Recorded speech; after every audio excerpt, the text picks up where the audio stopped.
This is Karen with newclevelandradio.net, and it is time for thoughts, queries, theories. I always mess up the title because they all are just so confusing sometimes. But what I love is that my guest, who is the host of the show, Steve Valdez, takes the time to think about certain things. And I get the feeling, Steve, that this is your way of relaxing. It's true. It's true. I think of something, or I experienced something along the way, and as soon as I realize that I'm going to make a theory out of it, or I really want to delve into this a little bit deeper, I feel good. I mean, I feel good.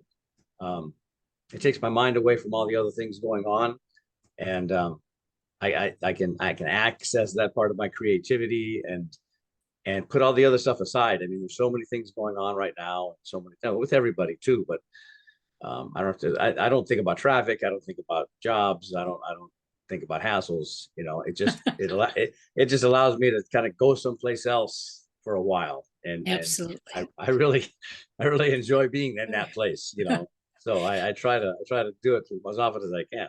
Well, all of us need that place, especially in the crazy, hectic world it is today. I was reading something the other day that why are we all complaining about all the craziness that's going on around us?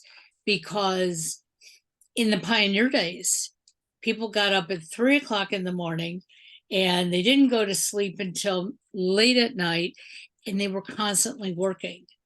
And it's like, yeah, we're sort of back to that, mentality. And back then they didn't have a choice. And many of us don't have a choice today. So I'm glad you have that space. And let's talk about the newest one that you just sent in.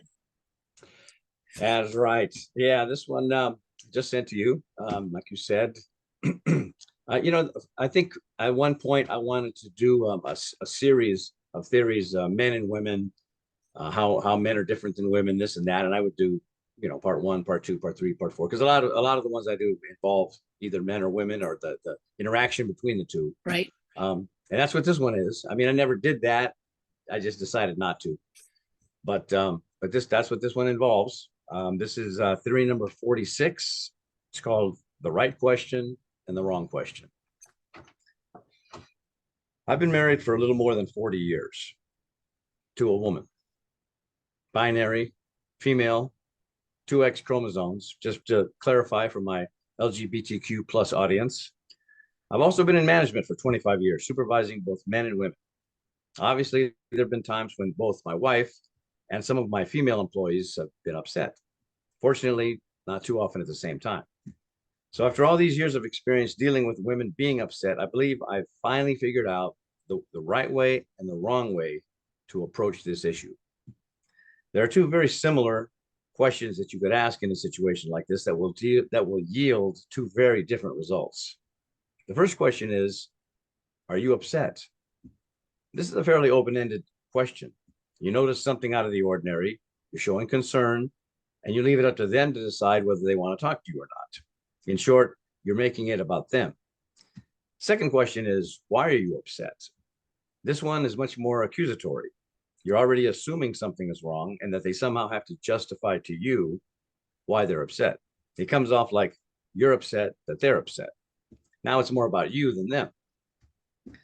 A situation occurred a few days ago. It was towards the end of the night at work. Everyone was tired, ready to go home.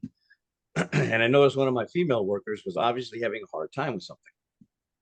I gathered myself, thought about which question I wanted to ask, even decided to throw in a, let me know if there's anything I can do afterwards.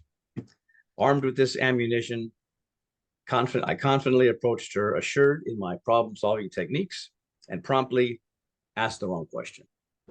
What do you mean, why am I upset? Why would I be upset? Who says I'm upset? The next 5 to 10 minutes was basically damage control, trying to calm her down, and by then, she didn't want anything to do with it. Guys, this is a tricky one. Everyone gets upset, men and women, but dealing with women, the first few words out of your mouth can either calm the fire or throw gasoline on it. Just take a breath, think about it for a few seconds, and decide how you want the next few minutes or hours to go. Think about the two questions, and God help you ask the right one. So to our listening audience, when I got this from Steve, I posted it on our website, so all of you can go back and read it and share it. But I had my husband listen to it. I said, let me read it to you rather than you reading it. And his first comment was, well, he's so right. And I said, but I think it goes both ways. Because my husband, he either has so much energy and he's an extrovert, or he has no energy and he's a true introvert. But the look on his face doesn't change. Wow. And so there are times that we'll be sitting in the same office and I'll look over at him, and it almost, to me, I'm sensing this energy that something's wrong. And I will say, are you okay? And if I just say it and say nothing else, there's no argument. But if I say, are you okay? Did I do something? Or, try to figure it out very quickly. That's when the argument ensues. Because maybe he wasn't upset, okay?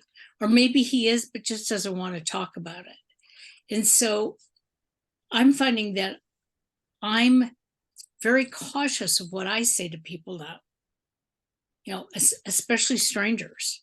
It used to be you could go up to somebody in the store and say, I love your hat, or right. that's a good color on you. Right. And they would say, thank you. But today, a lot of people find that offensive. Why are you looking at me? Right. Yeah, that's tough. That's hard. It's hard. I mean, there's so many things going on now that you don't know what to say. You don't know what to do. You don't know, how to act. But you're right. It isn't just these two specific questions. It's just the right question in general. You figured out in your life with your relationship, it's such a small change to ask one thing versus the other, and you get the completely different result. And I think in your case, the example you gave, it was very similar to mine, in that when you said, did I do something wrong? All of a sudden, the whole vibe was about you, Right. not about him. Right. At first, it was like, are you okay? And that's it, right? Are you okay? And then, well, did I do something wrong? Now he's like, oh my God. No, you didn't do anything wrong. Everything's fine. Relax. It's okay. That almost gives him another problem to think about, or something else to worry about. It's like, but yeah, it's true. And it's nice that you figured that out, that that, and it isn't just about women like the way I do it. It's just that's just kind of who I deal with and how I deal with it. It's the same thing, for us, and I'm sure my wife feels the same way. There's certain ways she asks me things, and I get upset, and other ways she asks the exact same question in a different way, and I'm fine. Yeah. So I notice this also with my son, who has been living in Texas now for about 8 months and loves his job, hates the city. And I'm sorry, everybody, that he's not happy where he is, but it's been 120 degrees almost every single day. But besides that, I've had to learn with him, because he's on the spectrum, when to ask a question and when to just walk away from it. But now with him in Texas, it's like, do I call him, or am I going to get him in a mood where he's angry with me just because he picked up the phone? And so we've been talking about this quite a bit, that if you're in a mood and the phone rings, you have caller ID for most everybody. If you don't want to talk to somebody, don't answer the phone. Wait until you're ready. And I try to make that same signal here in the house with my husband. If I ask you a question and for whatever reason you don't want to talk about it, just put up your hand. Okay. That's a good signal to know that, look at, he's either busy doing something else, or if he starts talking about it, maybe it's going to ensue into an argument, and he doesn't want that. But it takes a long time to learn those hand signals. That's really good. That's really good. When I'm upset and my wife asks me, I always just shut down. I say nothing. It's fine. Nothing. And she knows something's wrong. I keep saying nothing. She keeps asking, and it goes on for too long before, either I spill and cave in and spill, or I just get upset and walk away. So we almost need that kind of hand signal to just end it right away. Okay, I don't want to talk about it. Leave me the hell alone. I love you. Get away from me. Something like that. Sure. That can be encompassed in one, one movement, one gesture, something. And the same thing with her when it's tough. It's a little tougher with her because sometimes she'll want to talk about it, sometimes she won't, and I don't know that, right? So if she does the same thing, I say, is everything okay? And and she'll say, everything's fine, and I know it's not, but you got to know when to pursue it, when not to, and I'm learning. And finally, 40 years later, I'm figuring that out. Like everything else. I mean, I'm just figuring this out now that I just talked about. But yeah, it's relationships, and sometimes you got to watch what you say because people are just too sensitive. Period. Right. Absolutely. Other times it's just you have to understand the clues in your relationship with somebody that you're having, so that you don't just throw more gasoline on the fire. You're just trying to help. You're just trying to be there for them. And it's nothing personal, but just the words you say sometimes will rub them the wrong way, and you're done. And it's worse. And it's nobody's fault. It's not theirs. It's not yours. But you've done it with your husband. You're doing it with your son. Figuring out those questions, those gestures, the way to do it. That works for your relationship. Yeah. And it's interesting. Yesterday, I was at our pool. I was doing my water exercises. And as I was ready to get out, there was a woman who was sitting on the steps. And she just started talking to me out of the blue. I don't know who she is. She doesn't know me, but okay. But it wasn't chit chat. Okay. It wasn't like, it looks like it might rain or something like that. She said, yeah, I just can't wait to move out of the state of Ohio. I said, okay. And she goes, it's not safe. And she's going through all this stuff. And I was trying to get out of the pool, but she was sitting there. And I finally said, I'm not trying to be rude. I said, but I've been in the water too long. I need to get out. And she goes, nobody ever wants to talk anymore. Everybody's on their computers. Everybody, it was like, this isn't about me. It's not about our conversation. It's like, I'm sorry, I need to leave. And finally the lifeguard saw it, and he came over because I used my cane to get to the pool, and he picked it up and he said, Mrs. Hale, can I help you? And I thanked him, and I got out of the pool, and he walked me to the exit, and he goes, I'm very sorry for what just happened. I said, well, no need for you to apologize. I said, but the things that she was talking about, and her voice was getting louder. She was talking about, in a short period of time, politics, and I hate this, and, you've got to be careful. And I just stood there like sort of nodding, but my nodding was for everything, so that if anybody was listening, I wasn't really in agreement. Right. And I got back to my car to go home, and I thought, I know how to do this with my husband. I'm learning how to do it with my son.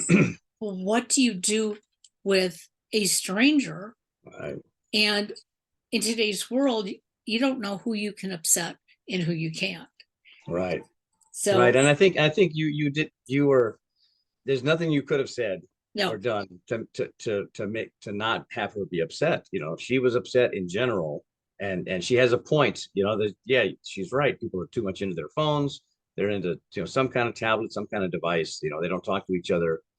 That's true. That may be true, but uh, that doesn't necessarily mean this person right in front of you wants to talk about it. right. Total Well, stranger. You and know, and for those people who are on their phones and computers and their tablets, if you're not, yes, it irritates you. Okay.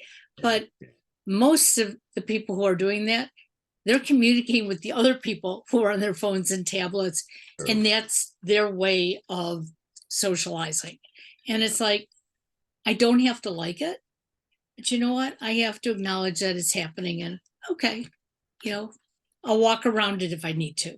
right, right, and that's tough. You did I mean, the response you gave, it wasn't rude, and you even said, "I'm not trying to be rude." I mean, the way you handled it was absolutely correct, I think. But and I'm glad the guy stepped in, because if he hadn't, then what? I mean, then Well, it's like you're walking away and talking at the same time. right. That's no Yeah. fun either. Well, For you, either you or her. and I didn't want to feel rude. It's like my luck when I go to work out again on Friday, she's going to be sitting there. It's Right. like, have to at least acknowledge it. So Yeah. we've talked about the fact that if our listeners will go to our website and look at your page, your theories are on so many different subjects. I mean, we've talked about sports, we've talked about children, we've talked about spouses. But I want people to understand it's not in a negative way. It's giving us options to face those challenges in life. So, do you use your own options that you write about? I do. And really, the reason that I write about it is because I feel so strongly about it myself, and that's kind of how I choose my topics. Things come at me, things you experience, things in life as you go along each day. But the ones that stick are the ones that really mean something to me, and either I'm already doing that, or I should be doing that, or um, my rant and rave about people, or a group or whatever. That's how I really feel, and I want to get it out. I want my point of view on this subject, because I think it's a different point of view, maybe, or maybe Sure. it's the same as a lot of other people, but it means a lot to me. It means a lot to me, and if I write about something that I don't know that much about, then I'll say it, and I'll say, well, I researched this, I looked into it, and I'm not really sure, but this is how I think about it, how I feel about it. But it definitely is. You can learn a lot about me by reading what I write, or watching these, listening to these, because I'm not. This is it. This is it. So if I'm talking Well, about toilet paper, if I'm talking about physics, if I'm talking about my wife, my cats, whatever. I mean, that's me. That's my life. Those are the things I like. Those are that's me. well, and in some sort of way, this is your way of journaling, getting those thoughts out on paper. And I'm sure sometimes you go back and you might read them and go, that's how I thought then. Maybe Yeah. something has changed since then. And that's why I think journaling helps so many of us, because we put it out there.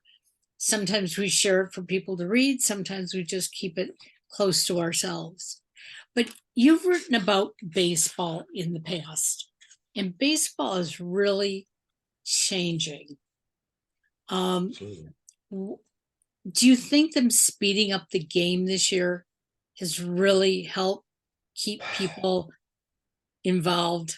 Everybody on the radio, everybody in the news, sports talk shows. I'd say probably 90% of people love it, and they love it. And very few people have anything negative to say about it. And I personally hate it, but that's me. But what I don't like is the reasoning behind it. Um, I think the people in that business specifically, right? Just the people in that business. Let's say you're a broadcaster, right? you're going to get paid X amount of money per game, or maybe you got a salary over the course of the year. Right. If that game lasts 3 hours, you've got to talk for 3 hours and do this, versus you've got to do the exact same thing for 2 hours. Of course, you're going to want to do it for Right. 2 hours. Of course, you want the game to go faster. Of course, you want a guy on second base on an extra inning so that it moves faster. You have more to talk about. You know, it's very self-serving. It's very self-serving. And they say, well, we're trying to bring the younger generation in, and we're losing the younger. You know, it doesn't that for that reason that's not happening either. Okay, the hordes of children aren't running. Teenagers are running to the games now because you have a pitch clock. Right. It's not happening. I can see why Major League Baseball wanted to try it just to get that audience in, because they're trying to, you know, relate to the new audience that's out there. Maybe baseball's attendance slipped or something, but again, now you have, that's their reasoning for doing it, right? It isn't so much for the game itself. You know, the networks, you know, want this, and the Major League Baseball wants that, you know, and it's to me, you know, there's the whole concept of speeding up the baseball, it means there's something wrong with it. We need to change it. We need to fix it for the better. Okay. Right. If the product is not good how it is, it's not good. That's what they're saying. You've got a bad product. We better change it and fix it and make it faster to make it a good product. Well, I disagree. I think the product is great. I love the product. Right. And I think not just because I'm old and because, you know, well, you know, you don't want things to change, you know, you're living in the past. That has nothing to do with it. But my reasoning is based on love of the game and understanding of how the game works. If you put a time clock on the pitcher and limit the amount of times he can throw to first base, I mean, that changes the game. That Right. changes the whole concept of base running and strategy between the pitcher and the batter, and the pitcher and the guy on first base. Yeah, it's true. Some pitchers take forever to throw the ball, okay? And some pitchers don't. Some pitchers are like up there waiting for the batter all the time. Some batters make a big deal about doing their little dance before they step into the box. You know, they're idiots. You know, they're just, you know, posturing, and others don't. You know, but again, that's their kind of strategy against the pitcher. You know, they're trying to get into the pitcher's head. The pitcher's trying to get into their head, and all that is taken away, you know, by somebody saying, no, forget how you've learned how to play this game. Now, you know, do it quicker. Right. Don't do it better. Don't do it better. Do it quicker, because quicker isn't necessarily better. Exactly. Well, I know I get very nervous. Okay. In the past, I never did. You know, the pitcher, when he throws the ball, he throws the ball. But in many games now, we're actually, as you're viewing it on TV, you get to see the pitch clock. And I see it's like, oh, it's at 4 seconds. Is he going to throw the ball, you know? And my husband finds it funny that bothers me, because we watch basketball and he'll go, you know, there's a shot clock. Does that get you nervous? And I never paid attention to the shot clock. I said, so maybe if I had, maybe I'd find that nerve-wracking too. I said, so, you know, I see where your theory is. If you do it in basketball, you know, and whatever, now you can do it in baseball. It's like, okay. But I think basketball always had that shot clock. And so something new can sometimes throw us off and, you know, bring some negative feelings out. Right. Well, you know, basketball, soccer, football, you know, all the sports that are timed and have a time ending. I mean, time is part of the game. Right. Time is, you know, timed quarters, timed halves, timed periods.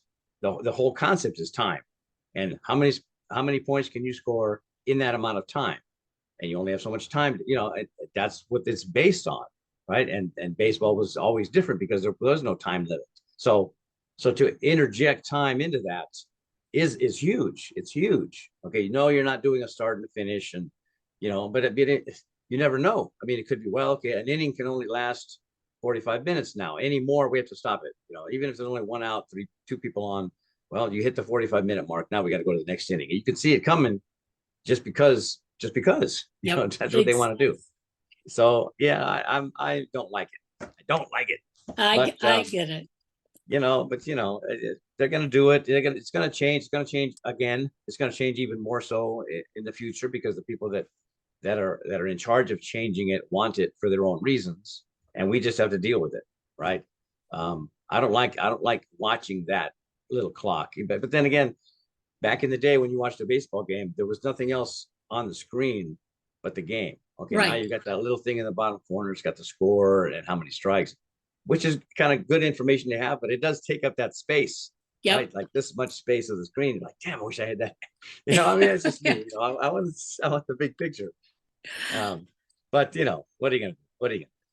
Well, we all have our thoughts about things, and that's what I love about this show when we do it, because nobody's right, nobody's wrong. They're personal thoughts, and it's not even worth an argument. Although I have heard a few people argue over some of your theories. We had a group of people over one night, and I took out a bunch of them, and I did it to get the conversation going, because at first everybody was sort of sitting there, but like not really. They were talking to each other, but not talking to each other. I said, I'm not a game player, but I have these things, and I'd like to read them to you. Tell me what you think. And it was funny. The people who I thought might have been for a certain theory were totally against it, and vice versa. And it made for great conversation. That's funny. That's So cool. we may have to package this as a game someday and take it that to would be Milton great. Bradley. Yeah, you and me both. Yeah, it's 50-50 cut. All swear. right. I think Yeah. that's great. That's great. That's good. That's Well, funny. I never even thought about that, but that's funny. Because they're conversation openers. It's like, Yeah.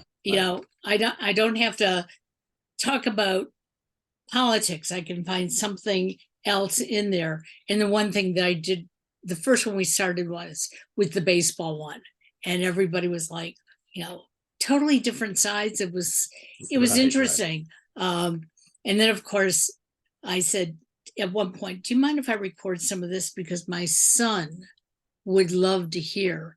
And when I sent it to him, he goes, what was that all about? And I said, I thought you'd like to hear, what people think. And he goes, yeah, but I'm not in baseball right now. So it's like, okay, maybe you There don't you go. need the information. So There you go. well, Wow. have a great month. We will see Thank you you. in August. And thanks for, giving up some of your sleep pattern today. I appreciate it as Yeah. we Yeah. do this very early in the morning. Yeah, the precious little time. Yeah. Well, I just want to say too that I appreciate that you're doing this with me, because if it were just me, just kind of rambling on and on and on with nobody to bounce ideas off of, I think it'd get pretty old pretty fast for everybody. And I'm glad you decided or we decided, but that this would be a conversation and we would kind of host it to this and that. I think it's worked out well personally, and I appreciate you being there, being that other voice, go back with a face that I'm looking at. That helps me a lot, and I just want to thank you. Well, thank you as well, and say hi to your wife and those grandkids for me, okay? Will do. All right, and the cats will do. Okay, take care. Bye-bye now. Right, bye.